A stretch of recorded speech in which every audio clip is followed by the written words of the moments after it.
తాకట్లో ఉన్న బంగారాన్ని విడిపించి ఆ రోజున మార్కెట్ ధర కట్టి మిగిలిన డబ్బును మీకు అందిస్తుంది కొమ్మూరి గోల్డ్.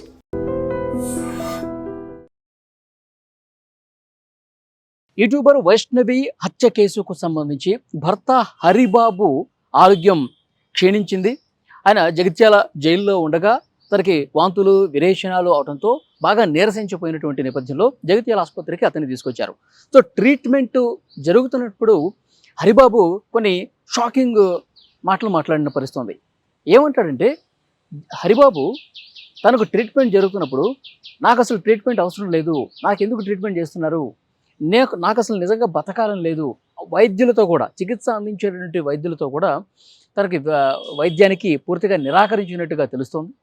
నాకు అసలు వైద్యం వద్దు, నాకు చచ్చిపోవాలని ఉంది, నేను వైష్ణవిని చాలా దారుణంగా చంపేశాను, ఏదో క్షణికావేశంలో అసలు ఆ కోపంలో ఏం జరిగిందో నాకే అర్థం కాలేదు, ఇప్పుడు నేను బయటకు వస్తే నన్ను చంపడానికి అన్నలు సిద్ధంగా ఉంటారు, నాకు నిజంగా అసలు బతకాలని కూడా లేదు, ఎందుకు నాకు ట్రీట్మెంట్ చేస్తూ ఉన్నారు, ఎందుకు నాకు ఇప్పుడు ఈ చికిత్స అందించి నన్ను ఎందుకు బతికిస్తాలనుకుంటున్నారు, నాకు అసలు బతకాలని లేదు, నేను అన్నం కూడా తినను, నేను మంచినీళ్ళు కూడా తాగను. ఇతను సరిగా మంచినీళ్ళు కూడా తాగకపోవటం వల్ల డీహైడ్రేషన్కి గురయ్యాడు. మరోవైపు వాంతులు విరేచనాలు కూడా అయినటువంటి పరిస్థితుంది. సో హాస్పిటల్కి తీసుకొచ్చిన తర్వాత ట్రీట్మెంట్ చేస్తున్నటువంటి వైద్యులతో, అక్కడ ఆసుపత్రికి తీసుకొచ్చినటువంటి పోలీసులతో ఇతను మాట్లాడుతున్నటువంటి పరిస్థితి. సో వైద్యానికి నిరాకరించారు. అయినా కానీ బలవంతంగా అతనికి సెలైన్లు ఎక్కించి, ఫ్లూయిడ్స్ ఎక్కించి, తర్వాత కొన్ని ట్యాబ్లెట్స్ కూడా ఇచ్చి పంపించినట్టుగా తెలుస్తుంది. ప్రస్తుతం ఎక్కడి నుంచి ఏ జైలు నుంచి వచ్చాడో ఆ జైలుకే అధికారులు అతను పంపించినటువంటి పరిస్థితుంది. కానీ ఆ వైద్యం అందిస్తున్నటువంటి క్రమంలో ఆసుపత్రిలో నానా రభస, ఒక పెద్ద డ్రామా క్రియేట్ చేసినట్టుగా సమాచారం వస్తుంది. నాకు అసలు బతకాలని లేదు, నాకు అసలు ట్రీట్మెంట్ చేయొద్దు, నేను చచ్చిపోతాను, నాకు చావాలని ఉంది, నేను వైష్ణవిని చంపేశాను అని అతను చెబుతూ, నేను బయటకు వస్తే నన్ను ఎలాగో చంపేస్తారు కాబట్టి నేను ఇక్కడ జైల్లోనే చచ్చిపోతాను, నాకు అసలు బతకాలని లేదు అని చెప్పి అక్కడ ట్రీట్మెంట్ చేస్తున్నటువంటి డాక్టర్స్తో, పోలీసులతో ఆయన వాదనకి దిగి పూర్తిగా వైద్యానికి నిరాకరించినట్టుగా తెలుస్తుంది. కానీ బలవంతం మీద అతనికి కొద్దిగా ట్రీట్మెంట్ అందించి పంపించారు. నిజంగా నేను కూడా అక్కడ కోరుట్లకు వెళ్ళాను. కోరుట్లలో మాధవపురి గ్రామానికి వెళ్ళాను. అక్కడ వైష్ణవి సమాధి దగ్గర కుటుంబ సభ్యులు ఎంతగా బాధపడుతున్నారు, ఎంతగా రోధిస్తున్నారో చూస్తూ ఉన్నాం. ఎందుకంటే గత కొన్ని నెలలుగా వాళ్ళు యూట్యూబ్ వీడియోలు చేస్తూ ఉన్నారు, బ్రదర్స్ కూడా వీడియోలు చేస్తూ ఉన్నారు. అంటే పెళ్లి సందర్భంగా, పెళ్లి జరిగిన తర్వాత కూడా ఎలాంటి వీడియోలు చేశారు, వాళ్ళ ఫ్యామిలీ మధ్య ఎలాంటి గొడవలు ఉన్నాయి, ఇవన్నీ కూడా చాలా క్లియర్గా వీడియోల రూపంలో కనిపిస్తూ ఉన్నాయి. సో అతనికి వేరే అమ్మాయితో సంబంధం ఉందని చెప్పి కొంత వాదన వినిపిస్తోంది. అలాగే వాళ్ళ హరిబాబు తల్లి 20 లక్షల రూపాయలు తీసుకొస్తాను, ఎందుకంటే వేరే సంబంధం కూడా ఉంది, వేరే అమ్మాయి కూడా ఉంది, మా వాడికి ₹1,00,00,000 దగ్గర వస్తాయి అన్ని ఆస్తులు కలుపుకుంటాయి, ఇప్పుడు నువ్వు 20 లక్షల రూపాయలు వైష్ణవి నువ్వు తీసుకొస్తేనే మా ఇంటికి వస్తావు, లేకపోతే ఈ పెళ్లి పెటాకలు అయిపోతుందని చెప్పి ఈ విధంగా బెదిరించి నానా బూతులు తిట్టి కాల్ రికార్డింగ్స్ కూడా మధ్యలో బయటకు వచ్చినటువంటి పరిస్థితి ఉంది. ఇప్పుడు ఈ ఆసుపత్రిలో జరుగుతున్నటువంటి ఈ వ్యవహారం చూసిన తర్వాత అన్నలు దీని మీద కూడా రియాక్ట్ అయ్యారు.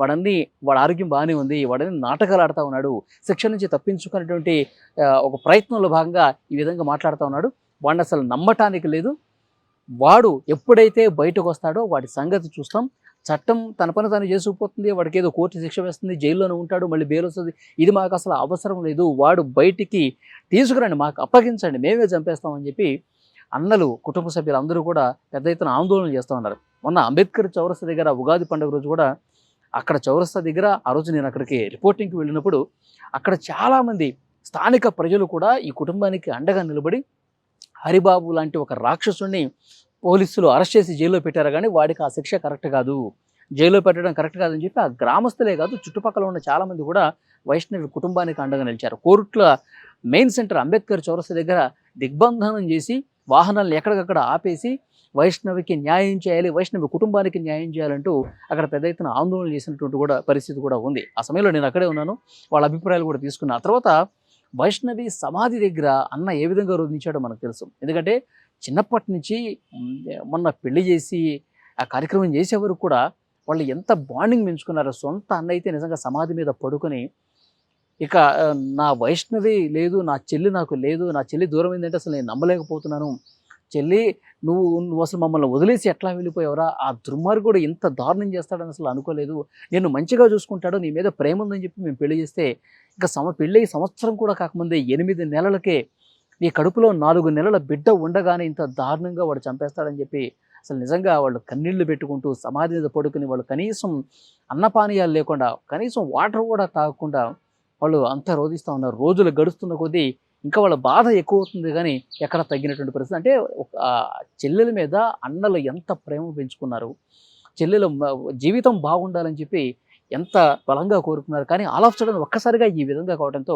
నిజంగా వాళ్ళందరూ కూడా తల్లడిల్లిపోతున్నారు. తల్లి అయితే ఇక మాటల్లో చెప్పలేనటువంటి పరిస్థితి. ఎక్కడ పడితే అక్కడ రోడ్ల మీదకి వస్తూ ఉంది, ధర్నాలు చేస్తూ ఉంది, వాళ్ళు పోలీసులకి ప్రశ్నిస్తోంది, వాడిని మాకు అప్పగించండి అని చెప్పి కోరుతూ ఉంది. కానీ పోలీసులు అట్లా చేయరు కదా. చట్టం ఏదైతే చెప్తుందో దాన్నే ఫాలో అవుతారు పోలీసులు కూడా. ఇక ఆ కుటుంబం అయితే ఆ కుటుంబమే కాదు, ఆ కుటుంబానికి సంబంధించి ఎవరైతే మిగతా బంధువులు ఉంటారో ఆ కాలనీలో వాళ్ళు కావచ్చు, అందరూ కూడా పెద్ద ఎత్తున ఆందోళన చేస్తూ ఉన్నారు. సో నిజంగా వైష్ణవి మాకు ఈ విధంగా దూరం అవుతుందని చెప్పి అసలు మేము ఊహించలేదు. ఎప్పుడు ఎంతో చలాకీగా యాక్టివ్గా కనిపిస్తుంది, చిన్న చిన్న వీడియోలు చేస్తూ ఉంటుంది. మా ఇంట్లో అమ్మాయిలాగా ప్రతి ఇంట్లో కూడా ఆమె కనిపిస్తూ ఉంటుంది. ఈరోజు ఆమె లేదు అంటే కనుక నిజంగా నమ్మలేకపోతున్నాం. ఆ దుర్మార్గుడు డబ్బుల కోసమే, వేరేదేమీ లేదు. హరిబాబు వాడి తల్లి డబ్బుల కోసమే ఇంత దారుణంగా చేశారని చెప్పి వాళ్ళందరూ కూడా మాట్లాడుతున్నటువంటి పరిస్థితి.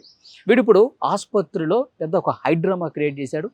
నేను తప్పు చేశాను, నేను చచ్చిపోతాను, లేదంటే వాళ్ళే నన్ను చంపేస్తారు కాబట్టి నాకు అసలు బతకాలని లేదు అని చెప్పి ఈయన ఆసుపత్రిలో చాలా చాలా ఇదిగా మాట్లాడుతూ ఉన్నాడు.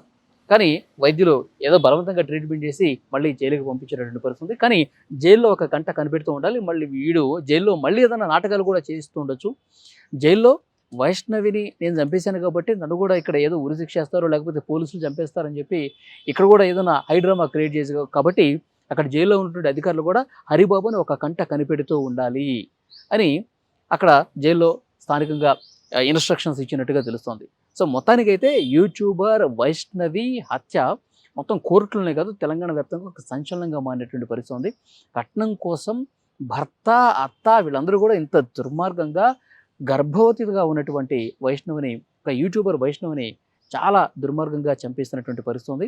ప్రస్తుతం పోలీసులు అన్ని కోణాల్లో కూడా దర్యాప్తు చేస్తున్నారు. అందరినీ కూడా అరెస్ట్ చేశామని చెప్తున్నారు. హరిబాబు తల్లి, హరిబాబుకు సంబంధించిన ఈ కేసుతో ఇన్వాల్వ్మెంట్ ఉన్నటువంటి వాళ్ళందరినీ కూడా అరెస్ట్ చేసేసామని చెప్తున్నారు. కానీ వైష్ణవి కుటుంబ సభ్యులు మాత్రం వాళ్ళ అరెస్ట్ జరిగినప్పటికీ కూడా మాకు ఇంకా ప్రశాంతత లేదు, వాడు చస్తేనే, వాళ్ళ ఫ్యామిలీ చస్తేనే మాకు సంతోషం అని చెప్పి కుటుంబ సభ్యులు మాట్లాడుతున్నటువంటి పరిస్థితి ఉంది.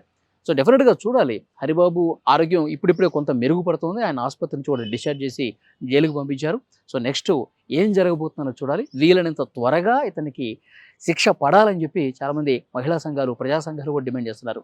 ఆడపిల్ల మీద ఇంత దుర్మార్గంగా, రాక్షసంగా ప్రవర్తించడానికి భయపడే విధంగా కఠినంగా శిక్షించాలి. ఎప్పుడో సంవత్సరాల తరబడి కాదు, వెంటనే ఒక నెల రోజుల్లోపే వీడికి కఠినంగా శిక్ష వేయాలి. అది కూడా ఉరి శిక్ష ఇస్తేనే కరెక్ట్ అని చెప్పి చాలామంది ప్రజా సంఘాల నేతలు కూడా మాట్లాడుతున్నటువంటి పరిస్థితి.